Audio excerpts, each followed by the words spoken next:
여러분 기억하실지 모르겠는데 제가 바로 직전에 또 금요 예배 한번 올라온 적이 있었죠. 한 달 정도 된 것 같습니다. 그때는 제가 복음의 깊이와 너비, 그러니까 하나님 사랑의 그 깊이와 너비에 대해서 우리가 함께 다루어 보았습니다. 거기에서 이제 한 단계 더 우리가 나아가 보는 시간이 오늘 될 거예요. 그러니까 어떻게 되는 것이냐면, 우리가 하나님의 사랑의 그 깊이와 너비, 하나님의 그 사랑의 풍요함을 우리가 깨달았다면, 그 다음 이제 이 땅의 교회의 일원으로서 우리는 그 다음 행보를 어떻게 취해야 하는가에 대해서 우리가 오늘 살펴보려고 하는 것입니다. 오늘 우리가 보았던 이 말라기서 본문이죠. 구약의 가장 맨 끝 본문인데 여러분들이 좀 익히 보아왔을 거라고 생각을 합니다. 그럼에도 불구하고 우리가 이 본문이 가지는 깊은 의미에 대해서는 잘 모르고 있는 것 같아요. 그래서 우리가 오늘 이 본문을 좀 세세하게 한번 잘 보기를 원하는데, 먼저 4장 5절을 한번 봅시다. 4장 5절을 보면 이렇게 얘기를 해요. 보라 라고 주목을 시켜놓죠. 여호와의 크고 두려운 날이 이르기 전에 내가 선지자 엘리야를 너희에게 보내겠다라고 얘기를 합니다. 여기서 굉장히 중요한 단어가 나오죠. 어떤 한 인물이 등장을 합니다. 그 인물이 누구죠? 엘리야입니다. 이 엘리야를 이제 설명하려고 하는 거예요. 그러니까 이게 왜 이렇게 중요하냐면, 여러분들이 생각해 보면 지금 이 구약 성경의 가장 마무리를 무엇으로 하고 있냐면 이 두 절의 말씀으로 마무리를 맺고 있다는 거예요. 그러니까 구약 성경을 전체를 압축해서 지금 이것으로 결론 지으면서 새로운 방향으로 인도해 가고 있다는 걸 우리가 캐치를 해야 되겠죠. 그러면 여기서 주목할 단어로 엘리야를 하나님께서 어떤 한 인물을 우리에게 제시해 주고 있다고 하는 것입니다. 그러면 엘리야는 도대체 어떤 인물인가 라고 얘기를 할 때, 엘리야가 이 땅에 온대요. 근데 그 엘리야는 언제 이 땅에 오느냐? 거기 성경의 5절을 보면 이렇게 얘기를 합니다. 여호와의 크고 두려운 날이 이르기 전에 온답니다. 그러면 여호와의 크고 두려운 날은 무엇을 뜻하는 걸까요? 최후의 심판이겠죠. 여러분들도 어떤 감이 올 거예요. 우리도 성경을 많이 보고 설교를 많이 들어왔기 때문에 하나님의 최후의 심판, 예수 그리스도께서 모든 심판자의 권위를 가지고 이 땅에 다시 오실 그날이 바로 여호와의 크고 두려운 날이 되게 되는 거죠. 그러면 최후의 심판은 누가 이 모든 것을 관장하냐면 메시아가 관장을 하는 것입니다. 그렇죠? 메시아께서 이 모든 전체적인 구원과 심판을 관장하게 되는 거예요. 그러면 엘리야는 언제 오는 것이냐면 이 땅에 메시아가 오기 전에 엘리야가 온다는 것입니다. 그러니까 메시아가 이 땅의 모든 세상의 궁극적 구원과 심판을 베풀기 전에, 그때 누가 이 땅에 등장을 하냐면 엘리야가 등장을 한다는 거죠. 그러면 이 엘리야는 도대체 어떤 사람인가 라고 얘기를 했을 때, 어떤 유대인들은 이걸 오해하기도 했어요. 어떻게 오해를 했냐면 이걸 정말로 문자적으로 실제 엘리야가 올 거다 라고 이렇게 생각을 한 거예요. 왜냐하면 그럴 만도 한 게, 엘리야는 여러분 어떻게 천국에 이르렀습니까? 죽지 않고 불병거를 타고 그대로 산채로 천국으로 올라갔잖아요.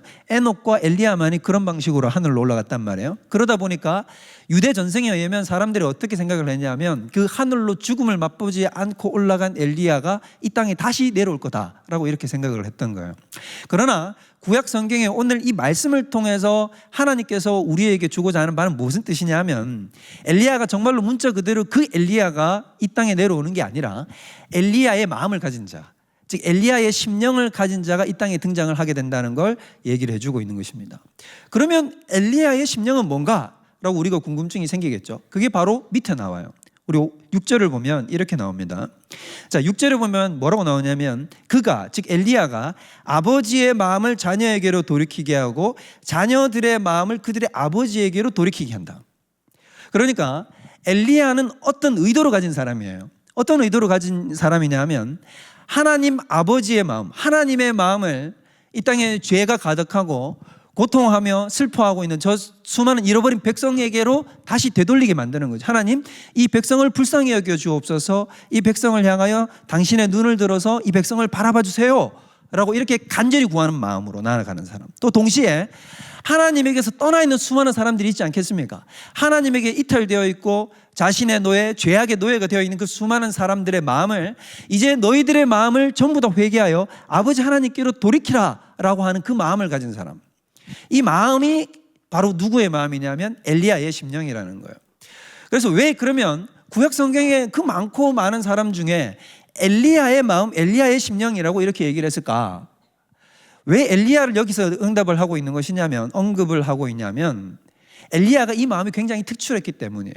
수많은 이사야, 예레미야, 에스겔, 다니엘, 수많은 선지자들과 하나님의 사람들이 있었지만 정말로 하나님의 마음을 자녀들에게 돌이키게 하고 자녀들의 마음을 하나님 아버지에게로 돌이키게 하려고 정말 엄청난 간절함을 품고 사역했던 사람이 누구였냐? 구약을 대표하는 인물이 있다고 한다면 그는 바로 엘리야다라고 하나님은 인정하시는 것입니다. 왜 그러냐면 여러분, 엘리야를 한번 생각해 보세요. 엘리야는 이 마음이 너무나 간절했어요.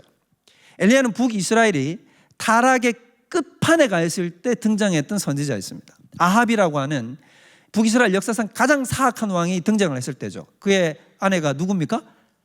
그렇죠, 이세벨이죠. 이세벨이 바알과 아세라 그 모든 우상들을 끌고 들어왔어요. 그래서 그 이전에 북이스라엘은 하나님을 섬겼습니다. 그러나 황금 송아지 형태의 하나님을 섬겼죠. 이게 여로보암의 죄악이었어요. 그런데 거기에 한 단계를 더 업그레이드 시켜버린 게 누구냐면 이세벨이었어요. 이세벨이 우상 덩어리들을 다 들고 들어와가지고 가나안 우상을 거기에 심어서 이제는 요 하나님은 필요도 없고 그냥 옵션에 불과한 거예요. 섬기면 그만 안 섬겨도 좋다. 이제 누구를 필수로 섬겨야 되냐면 바알과 아세라를 섬기는 것이 북이스라엘의 근본적인 신앙 형태가 된 게 된 것입니다. 그래서 북이스라엘의 사람들이 완전히 하나님에게로 이탈되는 일에 결정적인 역할을 했던 사람들이 바로 아합과 이세벨이라는 거죠. 근데 그 아합과 이세벨이 등극했던 그 시기에 북이스라엘은 급격한 영적 어둠 가운데로 들어가게 돼요. 그때 이 엘리야가 어떤 마음을 가졌느냐, 이 통탄할 만한 사회 분위기, 이 민족의 이 암울한 영적 상황을 역전시키고자 하는 마음이 그의 가슴 속에 불타올랐다는 것입니다. 하나님, 어떻게 해서든지 하나님의 주권이 이 땅 가운데 회복되기를 원합니다. 하나님의 주권이 이 메말라버린 저 마른 뼈와 같은 심령들에게 하나님의 생명이 들어가서 저들이 다시 주의 백성이 되게 하여 주십시오. 그리고 하나님의 주권이 회복되게 해 주십시오. 저들을 불쌍히 여겨 주십시오. 그리고 또한 이스라엘 백성들이여, 너희는 바알과 아세라가 너희에게 비를 주고 너희를 풍요케 하고 너희를 살게 하는 것 같지만 그렇지 않다는 거예요. 여호와 하나님만이 우리의 유일한 하나님이요 우리를 구원하실 분이라는 것을 너희가 깨달아야 된다는 거예요. 이게 엘리야가 타오르고 있던 그 열심이었다는 거예요. 그래서 엘리야가 어떻게 했습니까? 엘리야가 기도했거든요. 엘리야가 기도했을 때 어떤 일이 일어났냐 하면 3년 6개월 동안 하늘의 문이 닫혀서 이 땅에 비가 안 내렸다는 겁니다. 근데 여러분, 엘리야와 우리는 다르겠죠? 자신이 없으신가요? 여러분, 엘리야는 우리와 똑같아요? 똑같아요? 똑같죠? 엘리야는 우리와 똑같아요. 그래서 야고보서에도 보면 뭐라고 나오냐, 5장 17절 18절에 이렇게 얘기를 해요. 뭐라고 얘기를 하냐면 엘리야는 우리와 성정이 똑같은 사람이로되 그가 하나님께 간절히 기도하여 구한즉 어떻게 됐다? 하늘이 닫히어 3년 6개월 동안 비가 내리지 아니하였다. 나오죠? 그리고 다시 기도하니 어떻게 됐다? 하늘이 비를 주고 땅에 열매를 맺었다라고 얘기를 하는 거예요. 그러면 여러분 잘 보시란 말이에요. 엘리야는 우리와 근본적인 게 다를 게 없어요. 그도 인간이요, 나도 인간이란 말이에요. 근데 왜 엘리야가 기도하면 하늘에 비가 안 내려요? 그가 기도하면 심지어 어떻게 되냐면 하늘에서 불도 내려요. 제단에 불을 살라요. 재물들을 사르고 바알과 아세라 선지자 850명과 싸워서 이길 수 있는 능력이 그에게 공급돼요. 닫혔던 하늘이 다시 열려서 비가 쏟아지는 역사가 나타납니다. 그러면 엘리야와 우리의 차이는 뭘까요? 하나도 다를 것이 없는데 털이 많은 것? 엘리야와 우리의 차이는 뭐밖에 없냐면 간절함의 차이밖에 없는 것입니다. 여러분, 그거 아십니까? 어떤 사람이 능력을 발휘할까요? 여러분들도 능력을 갖고 싶지 않습니까? 우리가 능력이, 정말 이 시대는 능력이 필요하거든요. 왜냐하면 어둠의 능력이 세상을 지배하고 있기 때문에. 우리 곧 선교제로 다 나갈 것 아닙니까? 지금 이미 선교제가 있는 우리 형제 자매들도 있어요. 그 속에 정말 필요한 건 하나님의 복음을 선포하여 회개하고 돌이키게 만드는 하나님의 능력이거든요. 성령의 능력. 그건 누구에게 임하느냐? 여러분 잘 기억하세요. 그건 간절히 구하는 자에게 임하는 것입니다.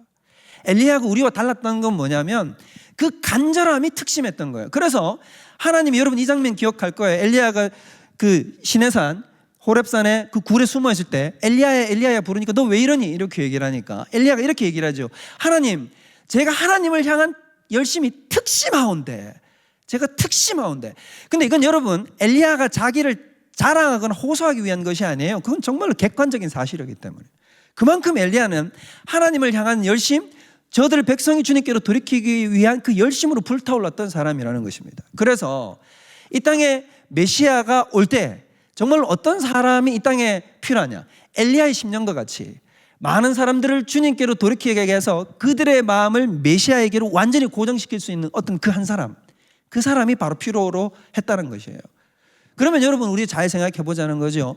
그러면 예수님, 우리는 메시아가 바로 예수님이라는 사실을 잘 알고 있죠. 그죠? 그러면 예수님이 이 땅에 오셨을 때 그때 엘리야는 누구였을까요? 그죠? 그때 지금 분명히 성경에 나왔잖아요. 메시아가 오기 전에 누가 오냐면 엘리야가 온다고 얘기를 했단 말이에요. 그래서 이거는 당시에 유대 사회에서는 전부 다 알고 있었습니다. 이 땅에 메시아가 오려면 반드시 누가 먼저 와야 되냐면 엘리야가 먼저 와야 된다는 사실을 사람들이 싹 다 알고 있었어요. 이건 유대인이면 누구나 다 아는 굉장히 기본적인 상식과 같은 거였어요. 그래서 사람들이 전부 다 메시아를 대망하되, 그러면 메시아가 오기 전에는 엘리야가 와야 되는데 도대체 그 엘리야는 누구인가에 대한 궁금증을 가지고 있었을 때 호련히 광야에 외치는 자의 소리가 등장을 했는데 바로 그 사람이 누구였냐면 세례 요한이었다는 것입니다. 여러분, 사람들은 언뜻 생각하면 엘리야의 특징이 뭐라고 생각하냐면 기적과 표적을 일으키는 거라고 생각을 합니다. 왜냐하면 엄청난 표적들을 일으켰기 때문에. 그러나 오늘 성경에서 우리가 말씀을 보았듯이 엘리야의 특징은 뭐냐면 하나님이 콕 찍으시는 엘리야의 특징은 엘리야의 심령이라는 거예요. 그래서 여러분 잘 생각해 보세요. 세례 요한이 어떤 기적을 일으켰던 적이 있습니까? 단 하나의 기적도 없습니다. 여러분, 혹시 세례 요한이 얼마의 기간 동안 사역했는지 아십니까? 여러분, 세례 요한이 얼마나 사역을 했을까요? 예수님은 얼마나 사역하셨습니까? 보통 3년으로 알고 계시죠? 정확하게는 3년 6개월이에요. 한때 두때 반때, 이 굉장히 중요한 개념이라서 예수님도 3년 6개월을 사역하시는데 세례 요한은 딱 얼마나 사역했냐면 6개월을 사역했습니다. 1년도 아니고 딱 6개월. 예수님의 공생의 사역을 본격적으로 돌입하시기 전 딱 6개월만 사역하는데 그의 사역이 얼마나 엄청났던지 모든 이스라엘이 세례 요한을 주목하고 저가 혹시 메시아가 아닌가 하고 볼 정도로 세례 요한의 사역은 임팩트가 너무나 강렬했다는 거예요. 그러니까 왜 그러냐면 엘리야의 심령과 마음으로 그가 사역했기 때문이라는 거죠. 그래서 누가복음 1장을 우리가 한번 살펴보길 원해요. 자, 누가복음 1장 17절 앞에 나오나요? 네. 누가복음 1장 17절 우리 다 같이 한번 읽어보겠습니다. 시작.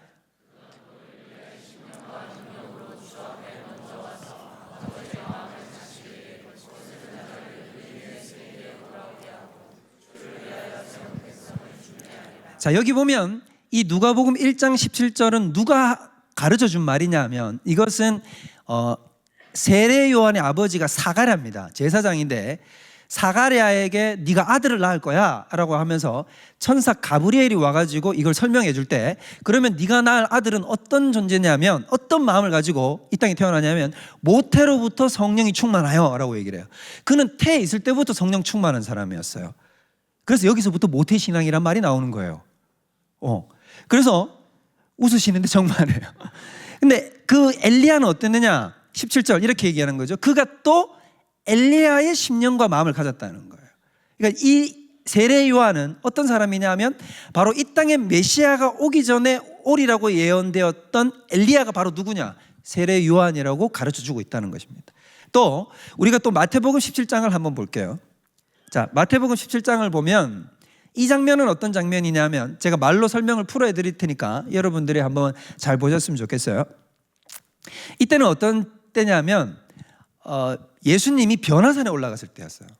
예수님이 변화산에 올라가서 제자들을 데리고 가죠. 제자들을 누굴 데리고 갑니까?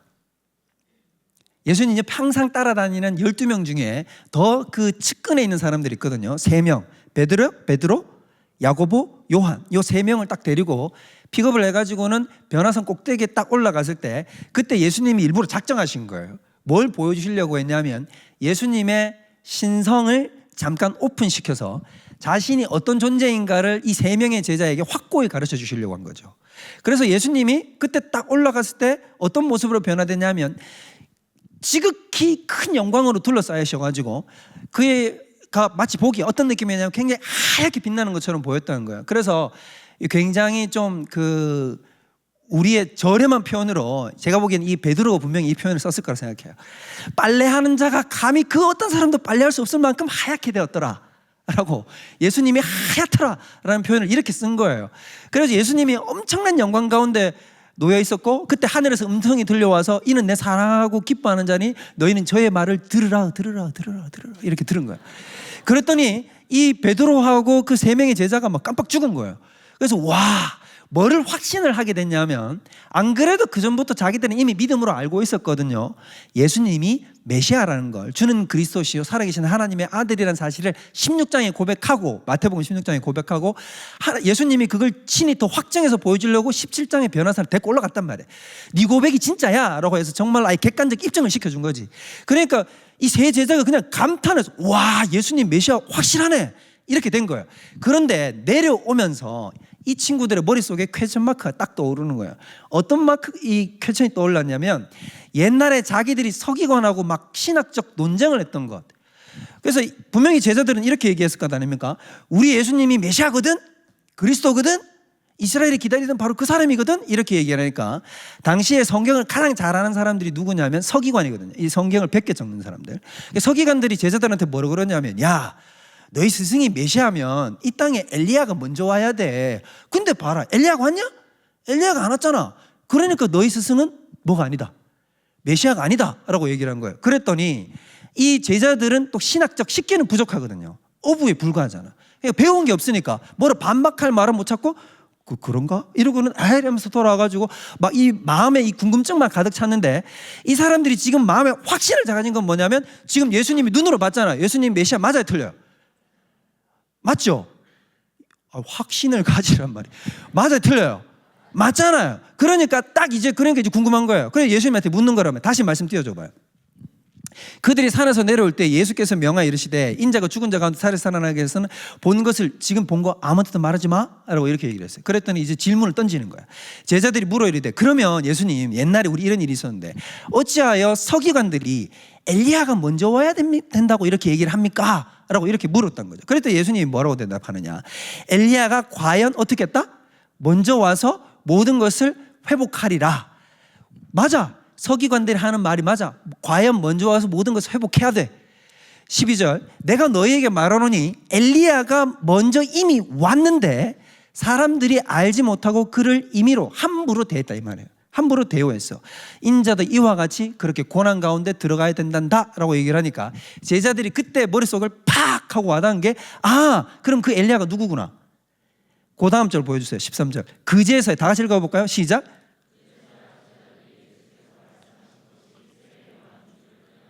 그래서 여러분, 이 사람들이 세례 요한이 엘리야였는데 서기관도 그걸 몰랐고 사람들이 그걸 모르고 임의로 대우했구나.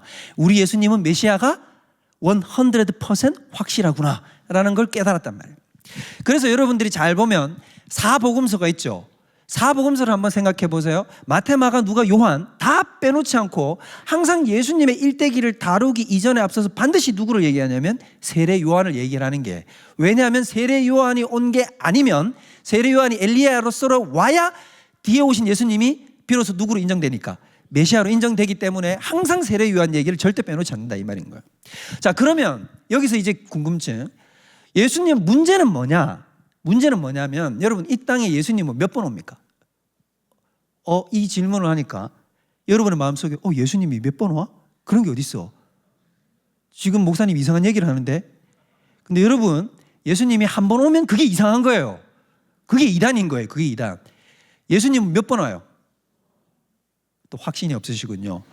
자, 예수님은 몇 번 오냐면 2번 오신단 말입니다. 그래서 첫 번째 오시는 걸 뭐라고 불러요? 초림. 처음 초자라고 해서 초림. 2번 온다. 다시 제자 써가지고 재림. 이게 얼마나 중요하든지 우리의 신앙 고백 속에다 넣어놨단 말이에요. 그죠?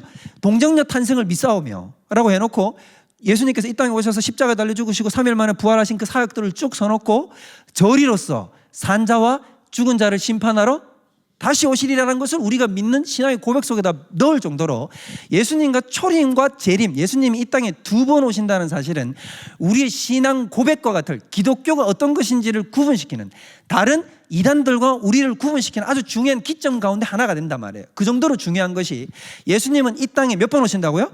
2번 온단 말이에요. 그러면 방금 말라기 예언을 봤을 때 메시아가 오기 전에는 누가 온다고요? 엘리야가 온다면서요. 그럼 엘리야도 몇 번 오겠어요? 왜 확신이 없어요? 이런 얘기를 여러분들이 잘 안 들어봤기 때문인 거죠. 엘리야도 2번 옵니다. 2번째 오는 엘리야가 나다 이러면 그게 이단이에요. 성수민교가 탄생하는 거지 이제. 그러면 큰일 나는 거예요. 근데 이단들이 실제로 이런 걸 많이 활용해요. 제가 오늘 그걸 여러분들한테 확실히 가르쳐 드리고자 하는 거예요. 자, 그러면 이 땅에 엘리야도 2번 오는데 여러분 이건 아주 고도의 신학인 거예요. 당시 유대인들은 엘리야가 2번 오는 건 차치하고 메시아가 2번 오는 것도 이해를 못했어요. 메시아가 2번 온다는 개념도 없었어요. 유대인들은 당시에. 그때 당시에 예수님에 대해서 가장 깊이 있게 신학적으로 이해하고 있던 사람이 여러분은 누굴 거라고 생각합니까? 예수님 시대 당시에 누구였을까요? 누구였을 것 같아요? 예수님에 대한 가장 깊이 있는 이해를 하고 있던 사람들은 제자들도 아니었어요. 주는 그리스도시여 살아계신 하나님의 아들입니다라고 고백하는 베드로가 너무나 위대한 신앙의 고백을 했지만 그 베드로의 고백보다도 그 정도의 고백은 누구도 할 수 있냐면 사실 세례 요한도 할 수 있었단 말이에요. 근데 당시에 정답을 가르쳐 드리면 당시에 예수님에 대해서 오순절 이전에 예수님에 대해서 가장 깊이 있는 신학적 이해를 가지고 있던 사람들은 당시에 누구였냐면 바로 세례 요한이었습니다. 세례 요한. 그래서 예수님이 세례 요한에 대해서 뭐라고 얘기를 했냐면 이 땅에 태어난 그 어떤 사람보다도 가장 큰 자가 세례 요한이라고 하는 이유가 모세보다 더 뛰어나고 엘리야보다 더 뛰어나고 다니엘보다도 더 뛰어나다고 하는 이유가 바로 뭐 때문이냐면 세례 요한이 가장 예수님에 대해서 지근거리에 있으면서 예수님에 대한 신학적 깊이와 이해가 가장 컸기 때문인 거예요. 그런데 세례 요한도 이해를 하고 있지 못했던 건 뭐냐면 여러분 잘 들으세요. 성경의 예언과 성경의 말씀들은 어떻게 응답이 되고 이 땅에서 어떻게 실현이 되냐면 예언이 이렇게 주어지잖아요. 그러면 예언은 뒤에 어떤 순간에 딱 한 번 이루어져서 끝나는 게 아니에요. 이게 아주 독특한 거예요. 예언은 어떻게 이루어지냐면 거듭해서 여러 번 이루어집니다. 여러 번 이루어져요. 예를 들면 이런 거예요. 이스라엘이 포로에서 해방되리라 라고 이렇게 예언이 됐단 말이에요. 근데 그 예언은 어떻게 실현되는 것이냐면 실제로 바벨론 포로나 애굽의 포로에서 해방되죠. 그러나 그것이 또 궁극적으로 이루어지는 건 무엇이냐면 죄의 포로된 곳에서 우리가 해방되는 궁극적 구원과 구속에 대해서 이야기를 한단 말입니다. 그러니까 이런 방식으로 하나님의 예언은 거듭해서 여러 번 응답이 돼요. 이걸 다층적 실현, 다층적 성취, 점진적 성취라고 이렇게 불러요. 신학적 용어로. 이게 성경신학에서 굉장히 중요한 거예요. 그래서 여러분들이 한번 잘 생각해 보면 이런 거예요. 예를 들자면 여러분들이 등산을 가잖아요. 등산을 가면 어떤 일이 있냐면 앞에 여러분들이 봉우리를 이렇게 보죠. 근데 봉우리가 산맥처럼 이렇게 일렬로 쭉 이어져 있으면 내가 지금 앞에 볼 때는 산이 몇 개로 보이냐면 하나로 보일 거예요. 그런데 그 뒤에는 산이 몇 겹이 더 있는 거죠. 이해가 안 돼요? 제가 실제로 그랬거든. 제가 실제로 이 이야기하면 약간 길어지지만 제가 그냥 예를 들어서 표현해 줄게요. 제가 실제로 어땠냐면 제가 산 타는 걸 제가 정말 좋아합니다. 제가 등산하는 걸 좋아하는데 제가 덕유산을 한 날 그 종주를 한 적이 있었어요. 덕유산을 종주를 했는데 덕유산을 종주를 하려면 보통 2박 3일 정도가 걸리거든요. 근데 저희 일행이 4명이 갔는데 어떻게 남자 4명이 그 젊을 때 그 혈기가 펄펄 끓어오른 거예요. 새벽에 막 가가지고 가자 으쌰 해가지고 첫 번째 베이스 캠프 산장까지 올라가는데 거기에 우리가 점심때쯤 도착하리라고 예상을 했는데 너무 일찍 도착을 해버린 거야. 거기 몇 시에 도착했냐면 거의 10시쯤에 도착을 한 거예요. 야 우리가 3시간이나 빨리 올라왔어. 그래서 남자들이 가진 특징이 뭘까요? 허세를 부린 거야. 그래서 어떻게 했냐면 거기 이제 저희 형님 같은 분이 있었거든요. 그때 제가 한 25 정도 됐었고 한 33살 정도 되는 형님이 있었는데 그 형님도 지금 목사입니다. 그런데 그 형님이 우리한테 뭐라 그랬냐면 야 수민아 오늘 볼 것 없어. 오늘 우리 덕유산 꼭대기 찍자 이러는 거예요. 그러니까 2박 3일짜리를 1박 2일에 끝내버리자 이거죠. 그랬더니 남자 4명이 어떻게 했을까요? 가시면 예 하십시오 해가지고는 예 해버린 거예요. 그래가지고는 그날 바로 등산을 시작했는데 이게 이제 국립공원인데 여러분 국립공원을 허투루 보고 가볍게 보면 어떻게 되냐 이 큰 코 다칩니다. 그때가 여름이었기에 망정이지 만약에 겨울이었으면 저는 오늘 이 자리에 없는 거예요. 여름에 갔는데 이제 그 형님이 그 말했던 그 형님이 어땠냐면 이 형님이 이제 체력이 33살이었는데 체력이 너무 약한 거예요. 그래갖고 제가 이제 그 형님을 붙들고 가야 되고 나머지 2명은 정말로 나쁘게도 그 2사람은 저희보다 어린 동생들이었는데 둘이서 막 좋다고 랄랄 하면서 가버린 거야. 걔네들은 이미 벌써 우리 저 꼭대기까지 도착해서 거기 꼭대기 가면 산장이 있거든요. 덕유성 꼭대기 산장에.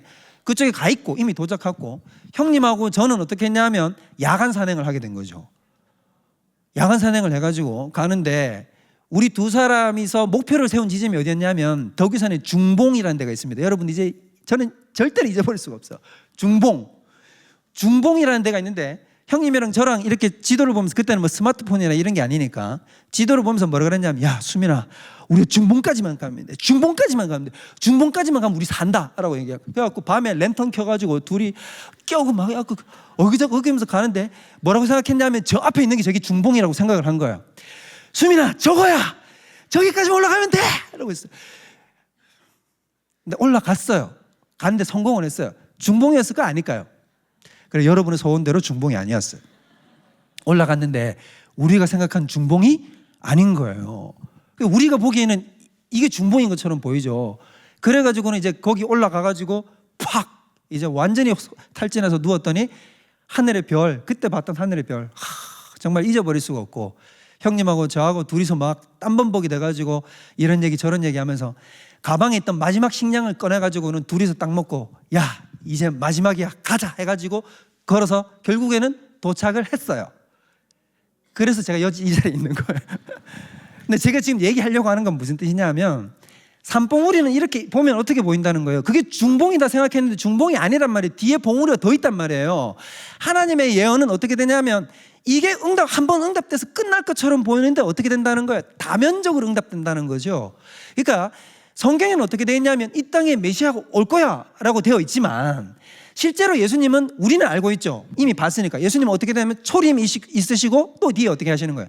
재림이 있는 거예요. 그러나 세례 요한이나 유대인들은 이런 걸 못 보는 거지. 뭘 보냐면 예수님은 이 땅에 한 번 오고 끝나는 걸로 생각을 했단 말이에요. 그러면 한 번 와서 어떻게 하는 걸로 생각했냐면 메시아가 이 땅에 한 번 와서 구원도 해주고 뭐도 할 거라고 생각했어요. 심판도 할 거라고 생각을 했단 말이에요.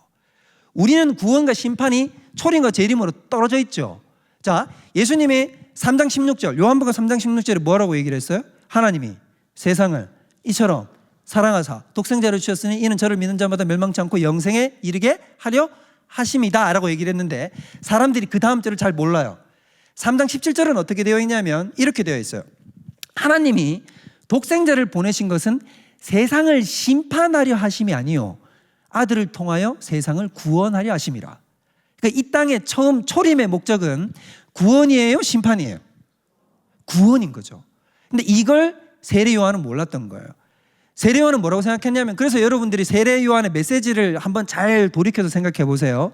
마태복음 같은 데 보면 뭐라고 되어 있냐면 세례 요한은 이렇게 얘기했어요. 회개하라고 막 선포를 하면서 도끼가 나무 뿌리에 이미 놓였으니 열매 맺지 않은 나무마다 하나님이 도끼로 그 나무를 다 찍어서 풀에다 던져버릴 거라고.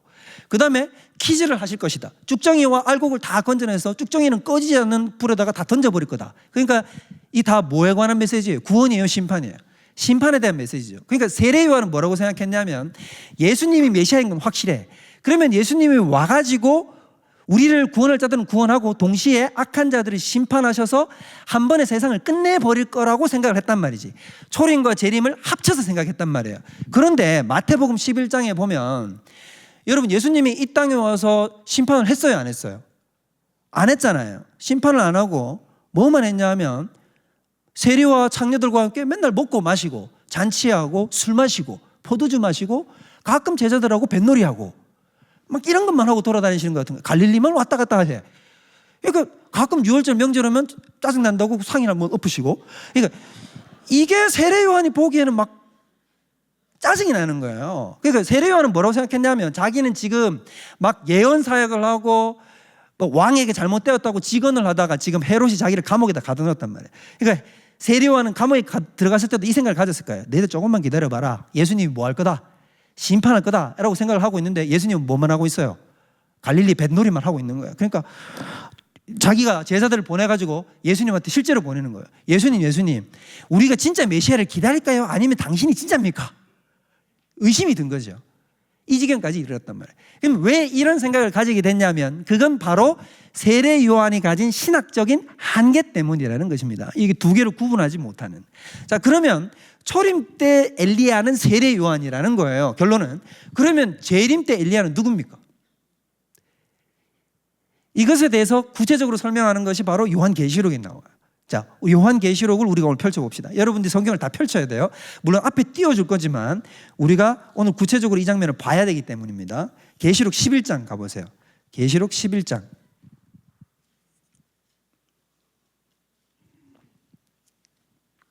자, 계시록 11장 펴셨나요? 자, 계시록 11장 일단 3절부터 14절까지 스트레이트로 우리 그냥 한번 다 읽어봅시다. 교독으로 한번 읽어볼게요. 제가 먼저 읽고 여러분 먼저 읽고 11장 3절부터 14절 한 패러그래프를 싹 다 읽는 거예요. 자, 3절부터 제가 읽습니다. 내가 나의 두 증인에게 권세를 주리니 그들이 굵은 베옷을 입고 1260일을 예언하리라. 만일 누구든지 그들을 해하고자 하면 그들의 입에서 불이 나와서 그들의 원수를 삼켜버릴 것이요 누구든지 그들을 해하고자 하면 반드시 그와 같이 죽임을 당하리라.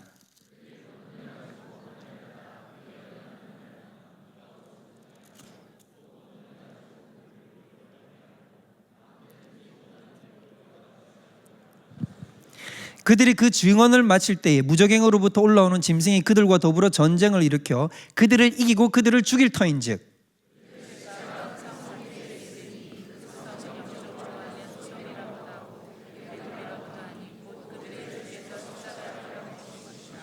백성들과 족속들과 방언과 나라 중에서 사람들이 그 시체를 사흘 반 동안을 보며 무덤에 장사하지 못하게 하리로다.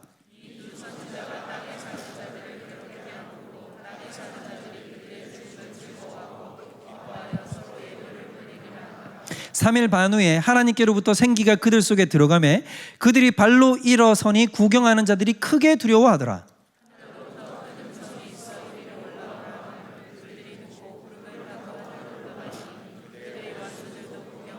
자, 우리 13절까지만 읽읍시다. 13절 시작. 그때에 큰 지진이 나서 성 10분의 1이 무너지고 지진에 죽은 사람이 7천이라. 그 남은 자들이 두려워하여 영광을 하늘의 하나님께 돌리더라. 아멘. 여기 보면 아주 계시록에서 정말로 유별난 장이 등장을 해요. 11장 두 증인. 외우기도 좋잖아요. 두 증인이 딱 섰잖아요. 11장이잖아. 이럴 때쯤 여러분 오 이렇게 한번 나와야 돼. 여러분 외우라고. 저기서 오. 근데 여러분 여기 보면 두 증인이 나와요. 이 두 증인은 여러분 잘 보세요. 이 두 증인의 정체가 뭐냐라고 얘기를 하면 두 증인의 정체가 여러분 밑에 보면 이렇게 나와요. 잘 보면 5절을 잘 보세요. 5절. 자, 만일 누구든지 그들을 해하고자 하면 그들의 입에서 불이 나와서 그들의 원수를 삼켜버릴 거다. 여러분 불이 나와서 원수를 삼키는 것은 구약의 어떤 사람의 전형적인 모습인데 누굴까요? 엘리야예요. 엘리야가 아시아 왕이 엘리야를 내려오라 그러거든요. 산에 있는데 내려오라 그럴 때 엘리야가 내가 하나님의 종이 맞다면 하나님 불을 내서 저들의 군사를 불살라 주십시오 하니까 불이 내서 그들을 확 불살라버린 이런 일이 3번 있단 말이에요. 그러니까 이걸 얘기를 하는 거예요. 그 다음에 잘 보세요. 6절. 그들이 권능을 가지고 이 두 사람이 권능을 가지고 하늘을 닫아서 예언할 동안 비가 못 오게 해요. 이거 누가 한 거예요? 엘리야가 한 거죠. 그러니까 지금 보면 5절, 6절을 통해서 엘리야라는 것을 이걸 아주 직접적으로 드러내고 있는 거예요. 그럼 나머지 한 사람은 누구냐면 여기 보면 또 권능을 가지고 물을 피로 변하게 하고 아무 때든지 권능을 행하여 기적을 일으키는 자 누구예요? 모세인 거죠. 그러니까 이 두 증인은 바로 엘리야와 모세를 이야기하는 거예요. 엘리야와 모세. 그러면 지금 이 요한계시록 11장은 당연히 예수님의 재림 전에 일어날 일을 대해서 얘기를 하는 것이죠. 그러면 재림 전에 엘리야와 모세가 이 땅에 온다는 거예요. 그러면 엘리야와 모세는 정체가 도대체 뭐냐? 이게 바로 말라기에서 얘기했던 예수님의 재림 전에 오는 엘리야가 바로 이 사람들인 거죠. 자, 그러면 이 두 사람의 정체가 어떤 사람들인지 성경이 여기 잘 나와요. 그 바로 위에 절 보세요. 자, 거기 보면 이렇게 얘기를 합니다. 4절을 잘 보시면 4절 다 같이 읽어봅시다. 시작.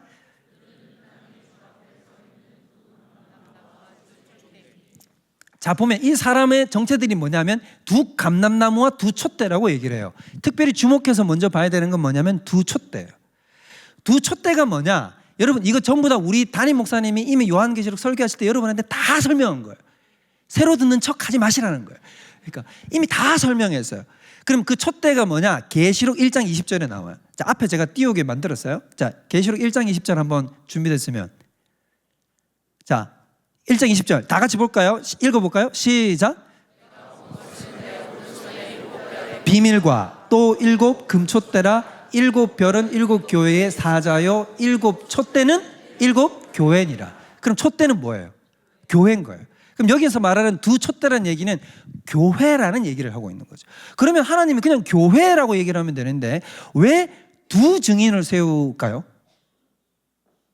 왜냐하면 증인의 숫자는 몇 명 이상이어야 되기 때문에, 2명 이상이어야 되기 때문인 거예요. 그러니까 지금 여기서 얘기한 건 뭐냐면, 이렇게 얘기한, 결론적으로 얘기하자면 초림 때 엘리야는 어떤 한 사람 세례 요한이었지만 예수님의 재림 때 재림을 준비하는 엘리야는 어떤 한 집단이라는 거예요. 그 집단은 바로 무엇이냐? 이 땅의 교회라는 것입니다. 그러니까 바로 우리가, 이 땅에 있는 교회에 속해 있는 바로 우리가 누구냐면 이 땅에 예수님의 재림을 준비하는 엘리야로서 하나님이 우리를 세웠단 말이에요. 이게 얼마나 중요한 건지 몰라요. 왜냐하면 이걸 우리가 바르게 깨달아 알아야 교회의 정체성 그리고 교회의 사명이 무엇인가를 우리가 바르게 깨달을 수 있기 때문인 것입니다. 그래서 오늘 계시록 11장에는 뭐가 나오고 있냐면 이 땅의 교회의 정체성은 어떠하며 교회는 앞으로 어떤 사명을 가지고 우리는 살아야 하고 어떤 사명을 향해서 나아가야 되는가를 여실히 보여주고 있는 장면이라고 하는 거예요. 자, 그러면 여러분, 첫 번째로 제가 여러분들에게 보여드리고자 하는 것은 교회의 정체성은 바로 어떤 것이냐, 교회는 어떤 곳이냐면 첫 번째, 종말론적인 공동체라는 사실을 잊으면 안 된다는 거예요. 자, 교회는 무엇을 준비하는 것이냐? 처음에 엘리야는 세례 요한은 예수님의 초림을 준비했어요. 그러면 뒤에 오는 엘리야, 바로 이 땅의 교회들은 예수님의 무엇을 준비해야 됩니까? 예수님의 재림, 다시 말하면 주님의 다시 오심을 준비하는 역할을 감당해야 되는 것이 이 땅의 교회인 거예요. 우리의 사명은 어디에 시선이 꽂혀 있어야 되냐면 예수님의 재림의 시선이 꽂혀 있어야 된다는 사실입니다. 근데 여러분 잘 생각해 보세요. 이 땅에 얼마나 많은 교회들이 예수님의 재림, 예수님의 다시 오심에 대해서 준비하고 있는가? 여기에 우리의 심혈을 기울이고 있다, 이런 생각이 드는 교회들이 여러분 얼마나 있나요? 우리 스스로부터. 오늘날 수많은 세계의 교회들이 어디에 도리어 시선이 많이 가 있냐면 부정할 수가 없죠. 어디에 시선이 많이 가 있어요? 현세적인 것, 이 땅이 우리의 삶, 이 땅이 우리의 세상의 개선, 삶의 나아짐, 조금 더 나아가면 지금 세상의 복음 전파 정도라는 거예요. 우리는 주님의 다시 오심에 대해서 그걸 준비해야 되겠다, 그것에 대해서 우리 전심전력해야 되겠다, 이런 생각과 마음을 가지지 못하고 있는 게 우리의 문제라는 것입니다. 근데 오늘 말씀을 통해서 하나님은 우리에게 뭘 가르쳐 주시고자 하시냐면 교회의 가장 근본적 정체성은 무엇인지 아느냐? 교회는 종말론적인 공동체라는 거예요. 그래서 여러분, 우리가 돌이켜서 생각해 보면 초대교회 때는 예수님의 재림과 종말에 대해서 가깝게 생각했을까요? 멀리 2000년이나 3000년 뒤에 올 거라고 생각했을까요? 여러분들도 성경을 봐서 아시죠? 당장 바울도 뭐라고 했냐면, 바울의 소원이 뭐냐면 내가 산채로 이 삼킨 바 될, 이 죽어야 될 것이 죽지 않고 그대로 하나님의 거룩한 육신으로 부활하여 내가 그대로 주님을 보는 거다라고 얘기할 정도로, 바울은 실제로 그래서 자기 살아생전에 땅끝까지 복음 전파하여 예수님의 재림이 자기 당대에 오기를 구했던 사람이란 말이에요. 그래서 당시 초대교회 사람들은 재림을 눈앞에 보고 있다고 생각을 했어요. 그러면 우리는 언뜻 이런 생각이 든단 말이에요. 아, 그 사람들은 신학적으로 좀 우리보다 미약하고 영적으로 좀 모자랐나 보다, 그럴까요? 아니에요. 전혀 그렇지 않아요.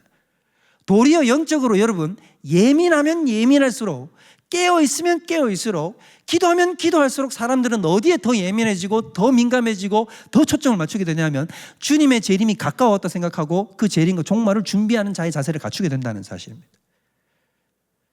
여러분은 주님의 재림에 대해서 이렇게 가깝게 느껴집니까? 여러분의 신앙의 바로미터가 뭔지 아세요? 시금석이 뭔지 아세요? 주님의 재림이 얼마나 가깝게 느껴지는가, 주님이 얼마나 우리 문 앞에 와 계신가를 가깝게 느낀다면 여러분이 지금 영적으로 굉장히 좋은 상태인 거예요. 그러나 이것이 언제 올지 난 관심 없어, 저 언제든지 모르겠다, 그렇다고 한다면 우리의 영적 상태가 굉장히 낮은 수준이라는 걸 알 수 있는 거예요. 이 땅의 교회들도 정신을 차리고 깨어 근신해야 되는 거예요.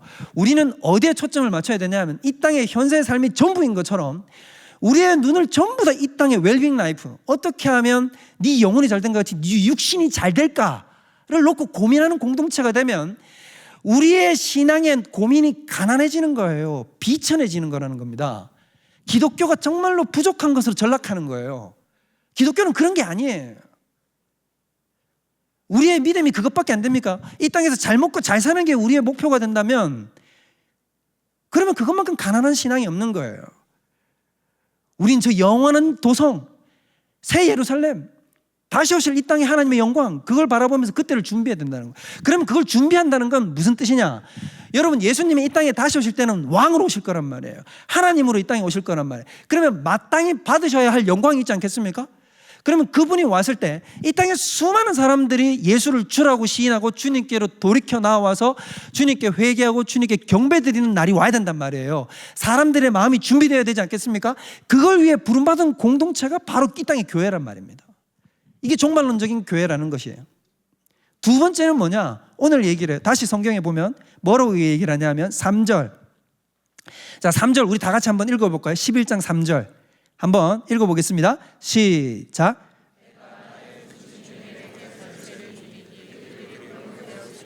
1260일을 예언하리라. 자, 이게 뭐냐면 나의 두 증인에게 권세를 준대요. 어떤 권세? 굵은 베옷을 입고 1260일 동안 예언하는 권세를 준다는 거예요. 그러면 이 사람들은 예언 뭐냐면 즉 이 사람들이 두 증인이 예언을 한다는 것은 한마디로 딱 단어로 만들면 이런 거예요. 증언을 한다 이 말이에요. 증언을 한다는 거죠. 캐리그마, 선포한다는 거예요. 그러면 뭘 증언하겠습니까? 예수님의 다시 오심을 증언하는 거예요. 이 땅에 심판이 있을 것이라는 것을 증언하고 너희가 구원을 받아야 된다고 얘기를 하는 거예요. 그래서 증언의 내용은 뭐냐? 증언의 내용은 간단해요. 회개하라, 주 예수를 믿으라. 교회는 어떤 공동체냐면 이 증언하는 공동체요. 이 증언을 한다는 것은 결국 뭐냐면 선교하는 공동체라는 것이고, 그래서 바로 이 땅의 교회는 선교적 공동체, 선교적 교회가 되어야 된다는 것을 성경 말씀은 이야기를 해주고 있는 거예요. 더 나아가서 얘기를 할까요? 여러분, 교회는 선교적 교회가 되어야 된다라는 게 우리의 모티브가 아니에요. 우리의 아젠다가 아니에요. 목사님 선교적 교회 되자면서요. 아니에요. 담임 목사님 얘기하는 것도 그렇고 삼일교회가 얘기하는 것도 그렇고 성경이 얘기하는 건 뭐냐면 선교적 자세가 안 돼 있으면 교회가 아니라는 거예요. 무슨 뜻인지 이해됩니까? 우리가 더 선교적이 되어야 돼 이런 얘기를 하는 게 아니라 선교적으로 우리는 이 땅에 단 한 명의 영혼이라도 더 건지고자 하는 열망, 주님의 다시 오실 길을 예비하기 위하여 주님께 영광 돌리기 위하여 모든 민족과 열방들을 주님께로 돌이키는 일에 우리가 전심전력해야 돼. 예언해야 돼. 주님 다시 오실 때까지 복음을 선포해야 돼 라는 이것이 없으면 교회가 아니라는 거예요. 그래서 우리가 선교적 교회 하는 거예요. 여기 1260일이라고 되어 있죠. 1260일은 바로 위에 나오는 46개월, 이거 똑같은 게 42달. 이게 뭐냐면 3년 6개월을 얘기하는 거예요. 한때, 두때, 반때를 얘기하는 것입니다. 이건 뭘 얘기하는 거냐면 어떤 특정한 기간, 영원하지 않은 어떤 특정 기간을 얘기하는 거예요. 그럼 여기서 말하는 어떤 특정 기간은 뭐냐면 초림과 재림 사이를 얘기하는 겁니다. 그러면 초림과 재림 사이에 이 두 증인, 즉 교회는 예언하는 권세, 복음을 전파하는 권세를 받았는데 언제까지 예언하는 것이냐면 주님 다시 오실 그때까지 예언하는 권세를 수행받아서 우리는 해야 된다 이 말인 거예요. 이게 바로 교회의 존재의 목적이라고 하는 것입니다. 이것이 얼마나 더 뚜렷하게 나타난 것이냐면 여러분 뒤에 보세요. 우리가 아까 읽었지만 이들이 사역을 하게 되면 어떻게 되냐면 고개 들고 제가 설명해 드릴 테니까 들으세요. 이렇게 가요. 이들이 사역을 하잖아요. 그럼 이들의 메시지는 분명하거든요. 뭐라고 얘기를 하냐면 이 땅에 살면서 회개해야 된다고 얘기를 해요. 그럼 그 메시지가 여러분 되돌아보면 그게 바로 세례 요한의 메시지였고 예수님의 메시지였던 거 기억나시죠? 그러니까 교회의 메시지도 동일해요. 교회가 세상에 대해서 사람들이 흥미와 관심을 끄는 어떤 이 땅의 메시지를 전파하는 것이 아니라 회개하여 복음으로 돌이켜야 된다는 메시지를 전파해야 된다는 거예요. 그래서 강단이 어떤 말씀을 지켜야 되는지가 굉장히 중요한 것입니다. 자, 그러면 이렇게 메시지를 전파하면 세상 사람들은 듣기 싫겠어요? 듣기 싫겠어요? 듣기 싫어요. 밤낮 회개하라. 너희들은 잘못했어? 그럼 듣기 싫거든. 그러니까 세상 사람들이 이걸 듣기 싫은 게 너무나 이게 극에 차서 나중에 어떻게 하냐면 여기 보면 무저갱에서부터 한 짐승이 올라와서 이 두 증인을 쳐버려요. 죽여버리거든요. 이건 누구를 얘기하는 거냐면 적그리스도, 말세의 적그리스도가 등장합니다. 그럼 그 적그리스도가 등장해서 교회를 완전히 괴멸시켜버리는 거예요. 괴멸시켜버리는 역사가 나타난다. 그래서 교회가 완전히 괴멸되어 버린 정도가 되니까 그 사람들이 시체를 3일 반 동안이나 장사도 지내지 못하게 하고 그냥 시체를 길바닥에 널브러뜨려 놓는 거죠. 그러니까 이 완전 저주를 선포하는 거예요. 왜 그러냐면 아유 저 듣기 싫게 맨날 우리 보고 잘못했다 그러고 너희는 회개했다 그러고 너희는 죄인이라 그랬던 저 교회가 저렇게 좀 죄송해요 좀 센 말을 아작이 났으니 아유 속이 시원하다. 그러면 성경에서는 뭐라 그럽니까? 자기들끼리 기뻐하면서 선물을 나눈다고. 성탄절날 선물 나누듯이. 선물 나누면서 막 기뻐하고 박수치고 좋아하는 거예요. 그런데 어떤 역사가 일어나느냐? 어떤 역사가 일어납니까? 성경 말씀을 잘 보십시오. 자, 11절. 3일 반 후에 하나님께로부터 생기가 그들 속에 들어가며 그들이 발로 일어서서 부활을 하는 거예요. 부활하여 구경하는 자들이 크게 두려워하고 하늘로부터 큰 음성이 있어 올라오라 하니까 그들이 이 땅의 교회들이 주님을 믿었던 그 백성들이 다 어떻게 된다는 거예요? 하늘로 들림받아서 다 같이 올라가는 거죠. 이건 바로 하나님의 그 구원의 역사인 것이 여러분 다 아시겠죠? 그 모티브로 보여주고 있는 거예요. 그 그림을 보여주고 있는 거예요. 근데 그 결과가 어떠한지를 잘 보세요. 밑에 13절. 그때에 큰 지진이 나서 성 10분의 1이 무너지고 지진에 죽은 사람이 7,000명. 자, 성이 무너지고 지진에 죽은 사람이 7,000명이란 얘기는 이 사람들은 믿지 않고 결국엔 징계받아서 구원을 얻지 못한 사람들이 7,000명이라는 걸 얘기하는 겁니다. 그럼 여기 7,000도 상징적인 숫자예요. 7, 많다, 1,000, 많다라는 거예요. 그럼 많다라는 얘기예요. 그런데 끝에 보면 어때요? 그 남은 자들, 7,000명 빼고 나머지 모든 사람들은 그럼 7,000이 많아요? 남은 자가 더 많아요? 남은 자가 더 많잖아요. 그 수많은 남은 자들이 어떻게 하냐면 뭐라고 얘기를 하느냐? 두려워하여 영광을 하늘의 하나님께 올려드렸다. 여러분 이건 뭘 얘기하는 건지 아십니까? 하나님을 믿게 되었다는 얘기를 하고 있는 거예요. 계시록에서는 하나님의 백성을 구분짓는 특징은 하나님을 두려워하며 하나님께 영광을 돌립니다. 이게 하나님을 믿는 백성의 특징. 하나님을 믿지 않은 악인들의 특징은 뭐냐면 하나님을 두려워하지 아니하며 하나님께 영광을 돌리지 아니하더라라고 표현이 돼요. 그럼 이들은 뭐냐면 하나님을 믿고 주님께로 돌이켰다는 거예요. 근데 이걸 잘 보면 여러분, 자 엘리야한테 하나님이 뭐라 그랬냐면 너 왜 자꾸 혼자 있어? 라고 얘기를 하니까 저 혼자밖에 안 남았습니다. 근데 저 혼자를 또 이세벨이 날 죽이려고 그래요. 그래서 제가 숨었어요 라고 얘기를 했는데 하나님이 뭐라고 약속했냐면 이렇게 얘기를 하죠. 아니야, 너 혼자만 남은 게 아니야. 바알과 아사라에 무릎 꿇지 않은 몇 명을 내가 남겨놨어. 7,000명을 남겨놨어. 그때는 7,000명 빼고 나머지는 다 타락해 있던 때였어요. 하나님께 구별된 백성이 7,000명이었어요. 근데 신약 때 계시록에는 이 상황이 역전돼서 뒤집히는 거예요. 타락하여 하나님을 인정하지 않고 구원받지 못한 사람들이 7,000명. 나머지 남은 사람들이 다 어떻게 되는 거예요? 구원을 얻는단 말이에요. 할렐루야. 근데 여러분 이게 얼마나 감격적이고 놀라운 것이냐면 계시록을 여러분 우리 담임 목사님이 전부 다 강의를 했잖아요. 계시록에는 크게 세 가지 재앙이 나와요. 뭐예요? 그럴 줄 알고 제가 얘기를 드릴게요. 7 인재앙, 나팔재앙, 대접재앙이에요. 인재앙, 나팔재앙, 대접재앙. 외우기 저라고 인하대라고 외우면 돼요. 인하대. 그럼 인재앙, 나팔재앙, 대접재앙이 있단 말이에요. 근데 잘 보세요. 제가 결론만 말씀드리면 인재앙, 나팔재앙, 대접재앙 그냥 지구가 다 박살이 나볼 정도로 하나님께서 자연세계를 다 훼손시키는데도 그 신적인 권능으로 하늘에서 막 불이 떨어지고 물이 피로 변하는 이런 역사가 나타나도 여러분 뭔지 아십니까? 사람들은 단 한 명도 회개하지 않아요. 그 재앙 때문에 주님께로 돌아왔다는 기록이 단 한 명도 없어요. 도리어 사람들은 어떻게 하는지 아세요? 여러분 우리 이런 생각 같잖아요. 말세에 막 하늘에서 별이 떨어지는 걸 보고 이런 이적과 재앙들이 막 일어나면 사람들이 주님하고 주님 앞으로 돌아올 것 같잖아요. 그런데 그렇지 않다고 계시록은 설명합니다. 계시록 9장 한번 펼쳐줄까요? 계시록 9장 20절에서 21절. 자, 앞에 나오죠? 읽어볼까요? 시작.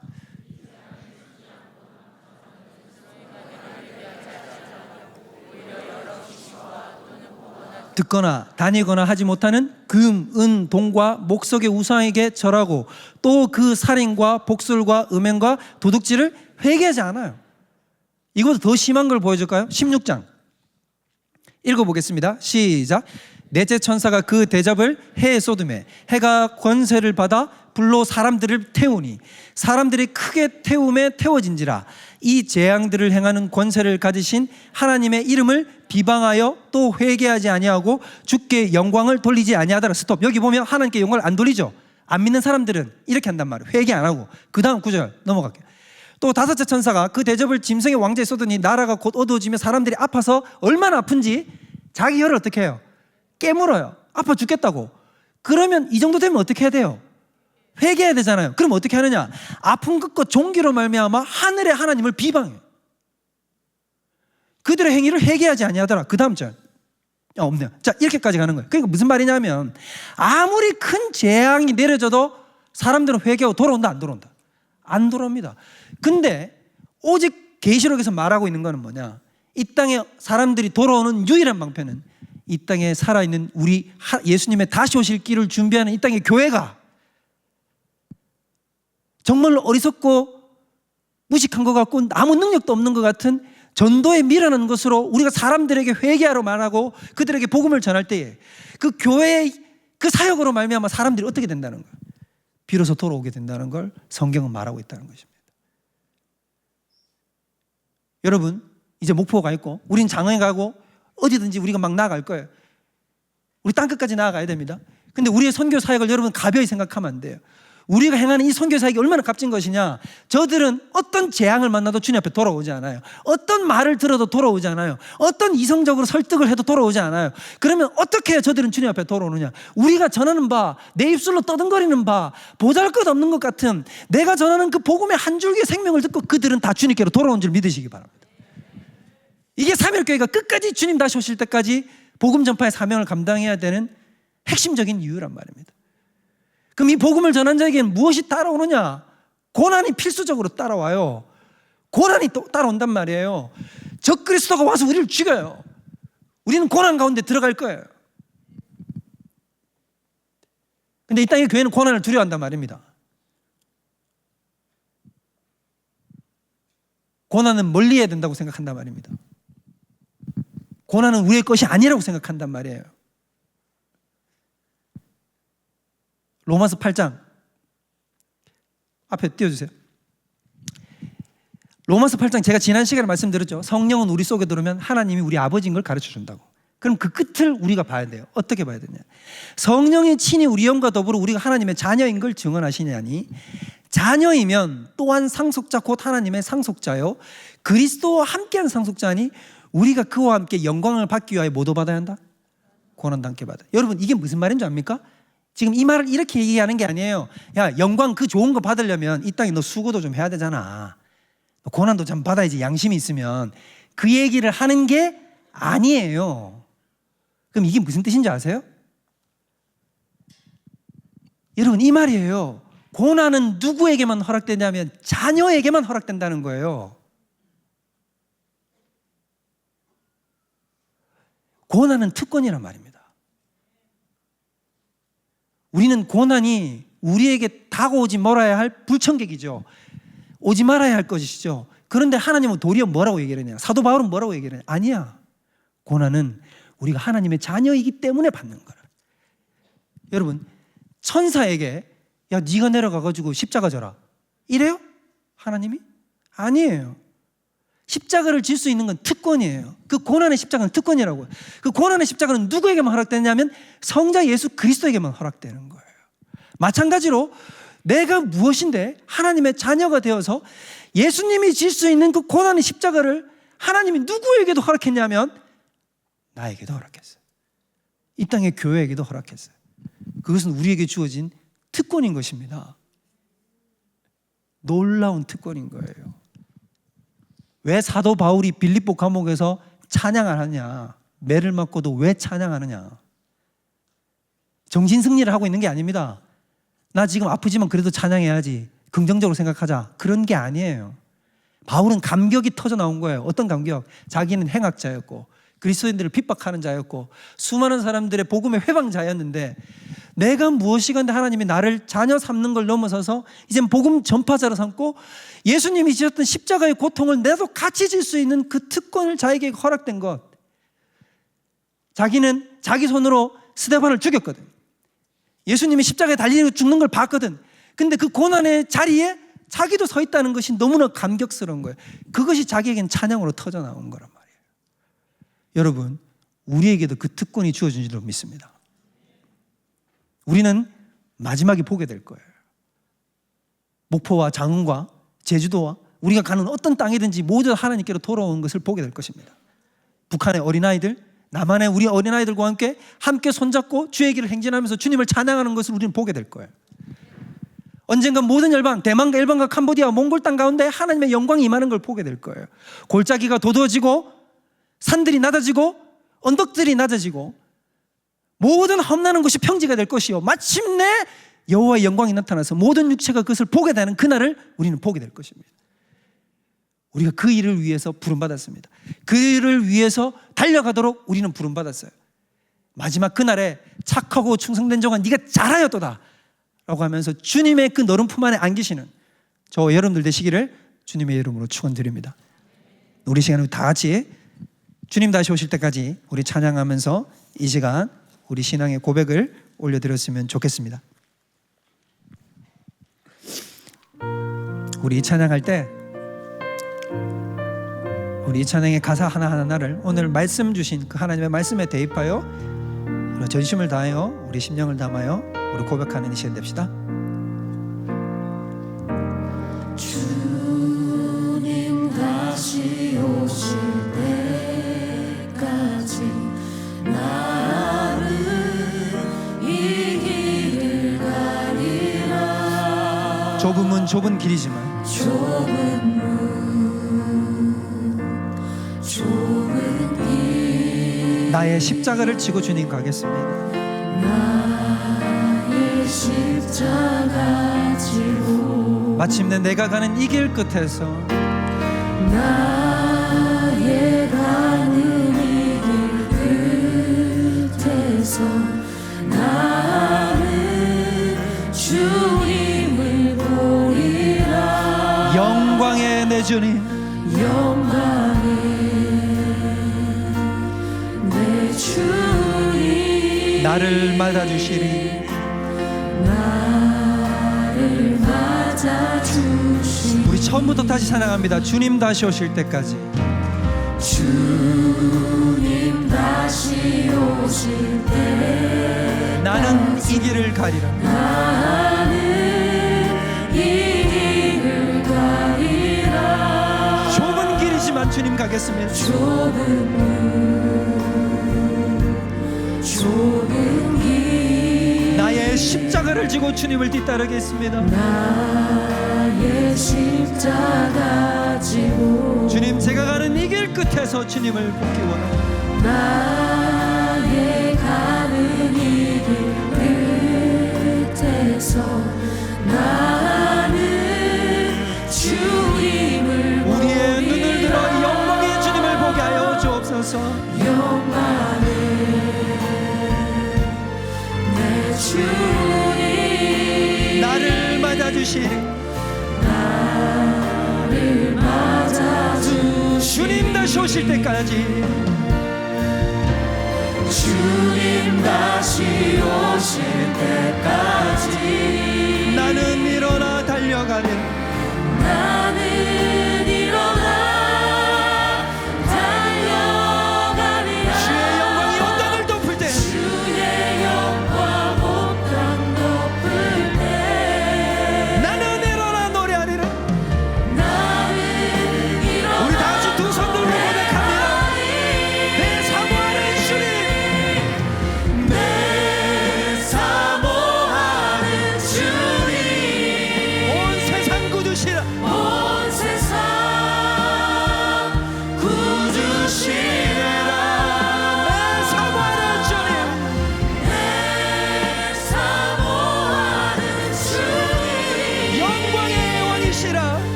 내 사모하는 주님 온 세상 분이시다. 온 세상 구주시라 내 사모하는 주님 영광의 왕이시라. 우리 다 같이 기도할 때 하나님 아버지, 이 땅에 다시 오실 예수 그리스도 주님의 다시 오심을 준비하기 위하여 이 땅의 교회를 엘리야와 같이 세례 요한과 같이 주님의 심령을 부어주셔서 우리를 세우셨사온데, 하나님 우리가 주님 다시 오실 그날까지 힘을 다하여 마음을 다하여 뜻을 다하여 주님을 사랑하게 하시고, 쪼고오는 모든 세대 가운데 물이 바다를 덮은 같이 여호와의 영광을 인정하는 것이 온 세상에 가득하도록 주의 복음을 전하는 일을 게을리 행하지 않도록 주여 우리를 도와주시옵소서. 성령의 능력으로 우리를 무장케 하여 주시옵소서. 땅끝까지 이르러 주의 복음을 증언하는 주님의 백성이 되게 하여 주시옵소서. 우리 다 같이 이 마음을 가지고 주의 한번 부르며 기도하며 주 앞에 나가도록 하겠습니다. 주여